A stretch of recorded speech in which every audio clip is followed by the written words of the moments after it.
અમેરિકામાં રહેતા ખાસ કરીને 60 વર્ષથી વધુ ઉંમરના ગુજરાતી સિનિયર સિટીઝન્સ માટે એક ખૂબ જ મહત્વની ચેતવણી સામે આવી રહી છે. આજના સમયમાં પૈસા કમાવા જેટલું જ મહત્વનું બની ગયું છે, પોતાની વ્યક્તિગત માહિતી, પ્રાઇવેસી અને ડિજિટલ સુરક્ષાને બચાવવું. સોશિયલ સિક્યુરિટીથી લઈને bank balance, retirement plan, health report, visa status અને મોબાઈલના પાસવર્ડ સુધી આ બધી માહિતી હવે તમારી સૌથી કિંમતી સંપત્તિ બની ગઈ છે. તો આવી જ માહિતી જાણવા માટે વિડીયોને અંત સુધી સાંભળતા રહેજો. હાય, આઈ એમ પાયલ પટેલ. તમે છો મારી સાથે એનઆરઆઈ પલ્સમાં.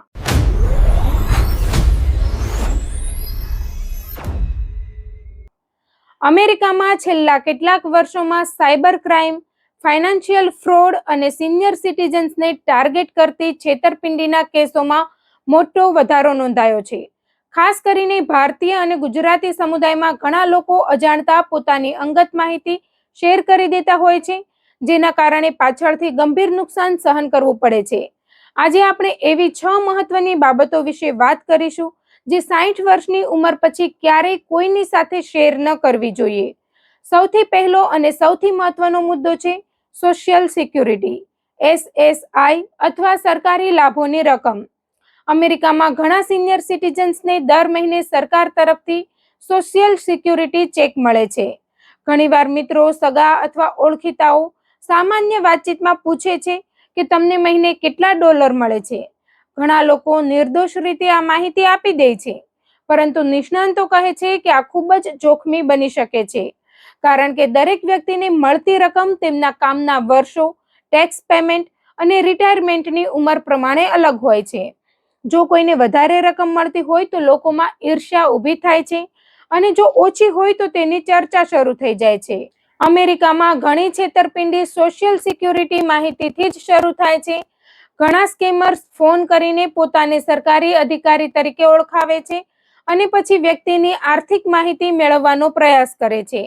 એટલા માટે નિષ્ણાંતો કહે છે કે સોશિયલ સિક્યુરિટી સંબંધિત કોઈ પણ માહિતી ફક્ત સત્તાવાર સરકારી વેબસાઇટ અથવા વિશ્વાસપાત્ર પરિવારના સભ્યો સુધી મર્યાદિત રાખવી જોઈએ.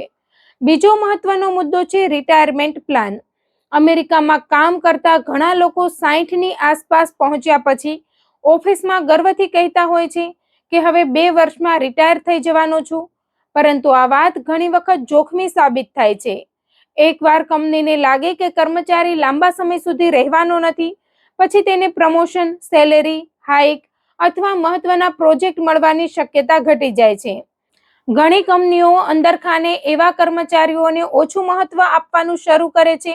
જો કંપનીમાં લે ઓફ થાય તો સૌથી પહેલા એવા લોકોને ટાર્ગેટ બનાવવામાં આવે છે જેમણે પહેલેથી જ નિવૃત્તિની વાત કરી હોય. અમેરિકામાં 50 વર્ષથી વધુ ઉંમરે નવી નોકરી મેળવવી ખૂબ મુશ્કેલ બની જાય છે. ઘણા લોકો લિંક્ડઇન અથવા ફેસબુક પર પણ ફાઇનલી રિટાયર્ડ જેવી પોસ્ટ મૂકે છે, પરંતુ સાયબર સુરક્ષા નિષ્ણાંતો ચેતવણી આપે છે કે આવી પોસ્ટ સ્કેમર્સ માટે સંકેત બની જાય છે કે હવે આ વ્યક્તિ પાસે નિવૃત્તિની બચત છે અને કદાચ તે વધુ સરળ ટાર્ગેટ બની શકે છે. તેથી જ્યાં સુધી જરૂર ન હોય ત્યાં સુધી રિટાયરમેન્ટ સંબંધિત યોજના ખાનગી રાખવી વધુ સમજદારી ગણાય છે. ત્રીજો મુદ્દો છે તમારી આર્થિક સ્થિતિ અને બચત. અમેરિકામાં 401k, IRA અને સ્ટોક માર્કેટ, પ્રોપર્ટી અથવા બેંક સેવિંગ્સમાં કેટલી રકમ છે તે બાબત ખૂબ જ વ્યક્તિગત માનવામાં આવે છે. ઘણા લોકો નજીકના મિત્રો અથવા સગાઓ સાથે પોતાની બચત વિશે ગર્વથી વાત કરતા હોય છે, પરંતુ એકવાર આ માહિતી બહાર જાય પછી અફવાઓ શરૂ થઈ જાય છે. લોકો લોન માંગવા લાગે છે, રોકાણ માટે દબાણ કરે છે અથવા ઘણીવાર ફ્રોડ સ્કીમમાં ફસાવાનો પ્રયાસ કરે છે. FBI અને ફેડરલ ટ્રેડ કમિશનના અહેવાલ મુજબ સિનિયર સિટીઝન્સને ટાર્ગેટ કરીને ઇન્વેસ્ટમેન્ટ સ્કેમ અને રોમેન્સ સ્કેમ જેવા કેસોમાં ભારે વધારો થયો છે. ઘણા સ્કેમર્સ પહેલા મિત્રતા કરે છે, પછી વ્યક્તિની આર્થિક સ્થિતિ જાણે છે અને પછી ધીમે ધીમે છેતરપિંડી કરે છે. ખાસ કરીને અમેરિકામાં એકલા રહેતા સિનિયર્સ માટે આ સૌથી મોટું જોખમ બની રહ્યું છે. એટલા માટે નિષ્ણાંતો સલાહ આપે છે કે તમારી બચત, પ્રોપર્ટી કે બેંક બેલેન્સ વિશેની માહિતી ખૂબ જ મર્યાદિત લોકો સુધી રાખવી જોઈએ. ચોથો મહત્વનો મુદ્દો છે સ્વાસ્થ્ય અને મેડિકલ માહિતી. વધતી ઉંમરે diabetes, blood pressure, heart problems, surgery અથવા અન્ય ટેસ્ટ સામાન્ય બાબતો બની જાય છે, પરંતુ પોતાની હેલ્થ વિશે દરેક જગ્યાએ ચર્ચા કરવી યોગ્ય નથી. ઘણા લોકો ઓફિસમાં, સમાજમાં અથવા સોશિયલ મીડિયામાં પોતાની સર્જરી, ટેસ્ટ રિપોર્ટ અથવા બીમારી વિશે વિગતવાર લખી દે છે. પરંતુ નિષ્ણાતો કહે છે કે મેડિકલ માહિતી પણ આજના સમયમાં ખૂબ જ સંવેદનશીલ માહિતી બની ગઈ છે. ઘણીવાર લોકો સહાનુભૂતિ બતાવે છે, પરંતુ પાછળથી વ્યક્તિને નબળો માનવા લાગે છે. કેટલીક કંપનીઓમાં પણ હેલ્થ સંબંધિત માહિતી કારકિર્દી પર અસર કરી શકે છે. વધુમાં, અમેરિકામાં મેડિકલ આઇડેન્ટિટી થીફ્ટના કેસોમાં વધારો થયો છે, જેમાં કોઈ વ્યક્તિની મેડિકલ માહિતીનો ગેરકાયદેસર ઉપયોગ કરવામાં આવે છે. તેથી તમારી હેલ્થ વિશે ફક્ત ડોક્ટર, જીવનસાથી અથવા વિશ્વાસુ પરિવારજનોને જ માહિતી આપવી જોઈએ. પાંચમો અને અત્યંત સંવેદનશીલ મુદ્દો છે વિઝા અથવા લીગલ સ્ટેટસ. અમેરિકામાં રહેતા ઘણા ભારતીયો H-1B, F-1, ગ્રીન કાર્ડ અથવા સિટીઝનશીપ સ્ટેટસ હેઠળ રહેતા હોય છે. ઘણીવાર લોકો કેઝ્યુઅલી પૂછે છે, તમારી પાસે ગ્રીન કાર્ડ છે કે હજુ વિઝા પર છો? પરંતુ નિષ્ણાતો કહે છે કે આ માહિતી દરેકને આપવાની જરૂર નથી. હાલમાં અમેરિકામાં ઇમિગ્રેશનના નિયમો વધુ કડક બન્યા છે અને લોકો સોશિયલ મીડિયા તથા જાહેર માહિતી પરથી પણ વિગતો એકત્રિત કરે છે. કેટલીકવાર લોકો ઈર્ષ્યા, સ્પર્ધા અથવા વ્યક્તિગત કારણોસર પણ અન્યની માહિતીનો ખોટો ઉપયોગ કરી શકે છે. એટલા માટે તમારું લીગલ સ્ટેટસ ફક્ત એમ્પ્લોયર, વકીલ અથવા સરકારી પ્રક્રિયા માટે જરૂરી વ્યક્તિઓ સુધી જ મર્યાદિત રાખવું વધુ સુરક્ષિત છે. અને છેલ્લો પરંતુ સૌથી મહત્વનો મુદ્દો છે પાસવર્ડ અને ટેકનોલોજીની સુરક્ષા.